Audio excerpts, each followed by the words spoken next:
I am one of the first when it comes to saying that what the establishment teaches us is not true. And that goes with our relationship with money. And that we live in a materialistic world in which the dough might be overvalued a bit. And that's true, but at the same time, we shouldn't go to the other extreme, because at the end of the day, money is also power. And although you cannot buy directly happiness with it, you can acquire some comfort and the means to relax yourself, at least physically. And as it is with everything in this world, your mindset shifts everything. And what I mean by that is that if you can be at ease without a lot of money, then that's great. And it means that you can live without it, or at least with a small amount. But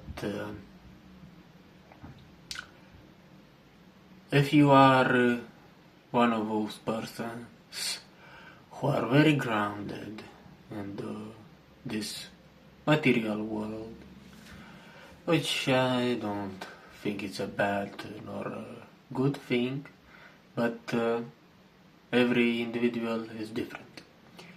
So if you are like that, and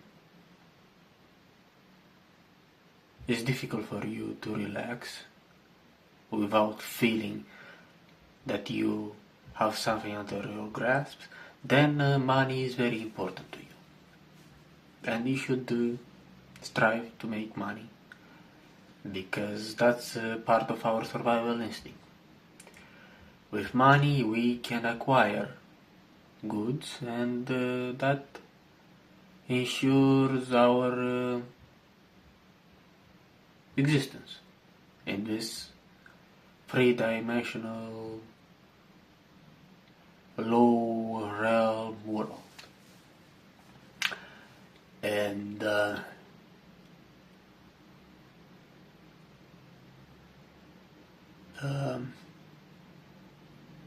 it's your way. It's your way. But if you are different, then you can live happily without money. Although it has some practical purposes, and for instance, you can take care of your health with some cash, and that can contribute to your state of joy, because if you have a frail body, then your mental health deteriorates too, and you are miserable to some extent.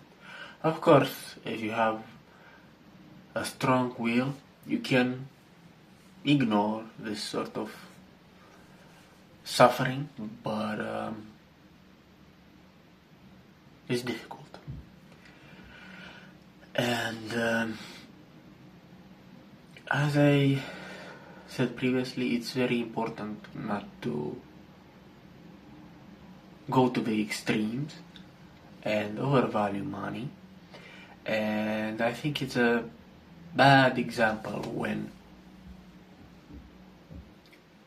a lot of us get caught in this sort of rat cage in which we make money by being miserable, and that allows us to live.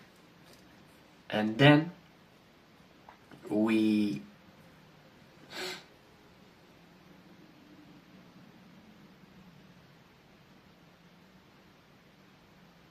can survive due to this money, and so we become more miserable. And it's a kind of a vicious circle. And that's very unfortunate. Because there are times in our lives which occur more often than we like to admit it, when we can survive with less, but doing something that we enjoy, that suits our soul, so to speak.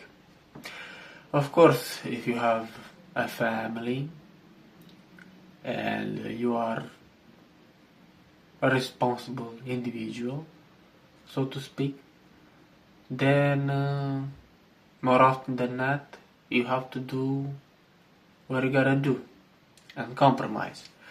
But even then, I am of the opinion that we can survive with less. And I think it's absurd once you reach that threshold that permits you to just enjoy life and work less, perhaps, and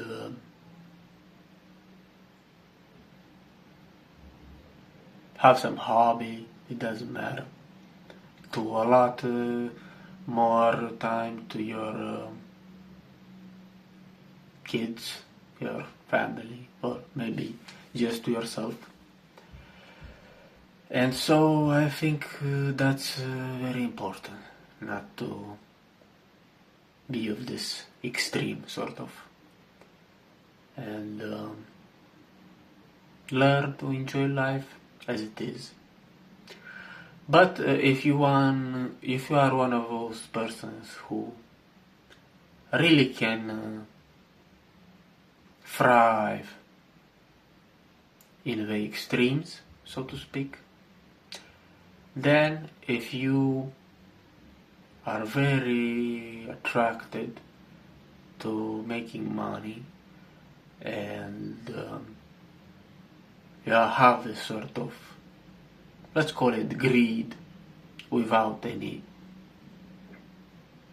bad or moral connotation to it, then you can shift, you can pivot to the other extreme, and you can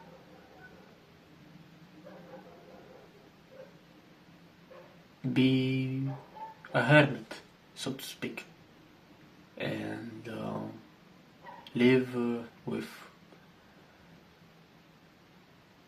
little to less income. But in order to do that, you need to have a shock, and that's very rare, and you need to be a little bit crazy. But as I often used to say, craziness is something that you need to have at least a little bit in order to reach some peace of mind in this world.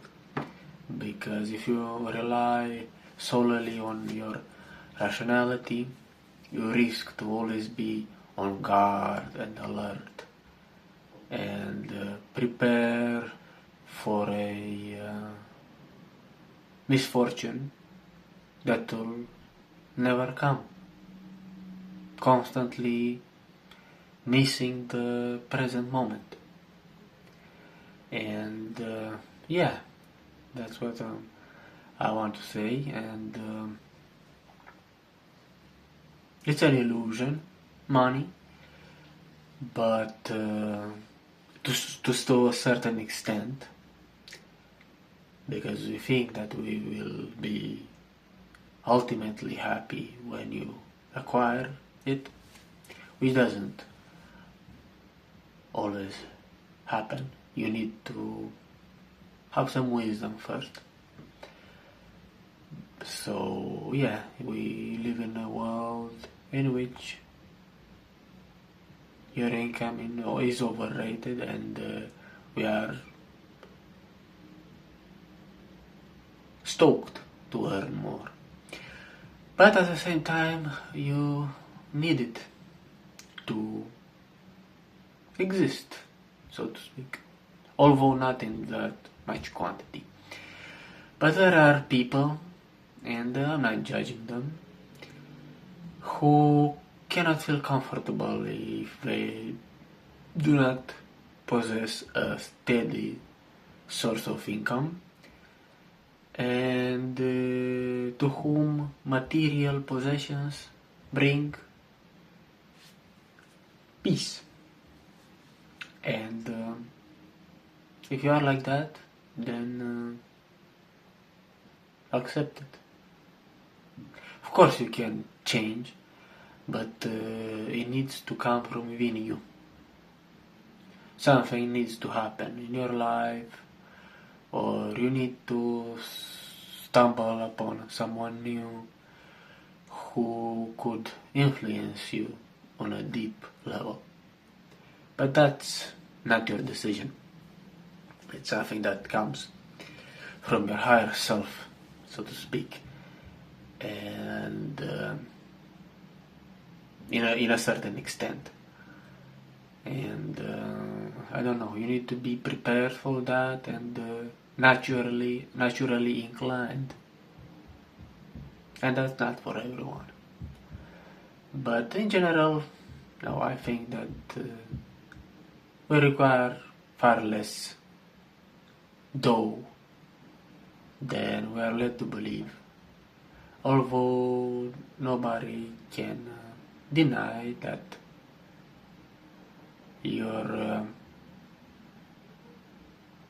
earnings are a way of establishing yourself in this egotistical world, and you can't just say that they are a total illusion.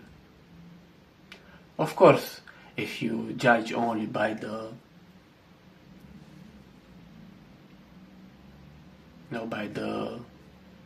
idea that it is suggested, yes, they are, because they are only papers to which we give importance. But the thing is that most of the world finds it important, so they have value. It's a commonly agreed value. So as long as we are here on this earth, money is a sort of strength, and you can be happy without it, but you need to be extremely strong mentally, and because nothing comes easy in this life. Otherwise, if you want to make money, you also need to possess some qualities and push yourself to do some unpleasant things, maybe stressful things, because money, at least in big amounts, doesn't come easily. So you gotta give the devil its part, one way or the other. And that summarizes our existence. It's a constant dance, so to speak, sort of juggling, like the acrobats on the rope, between what you want and what you think, you desire, your resources, and by that I mean your innate potential, your dispositions, your talents, and the circumstances in which you are thrown. And so we try to do the best. But the truth is that a lot of times it doesn't depend on us, even if we believe it does. By the way, I don't believe in free will, at least not in this material world, three-dimensional. So, yeah.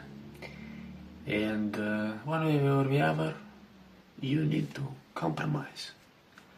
And at the end of the day, true happiness comes from within. But before that, you need to hit a wall symbolized by the universe in its concrete and often brutal form. And it doesn't matter what you do, but ultimately, in some happy cases, you realize that you hold the power, or at least most of it. Although some people live all their lives just repeating the same patterns and not realizing that they are merely chasing some chimeras, some cultural chimeras, some fantasies produced by our culture, by our education, and perhaps we haven't learned the lesson yet, and maybe according to the Buddhist teachings, saying that we live more than once, perhaps they haven't experienced fully this turmoil provoked by the veil of Maya, as they call it. And so they need to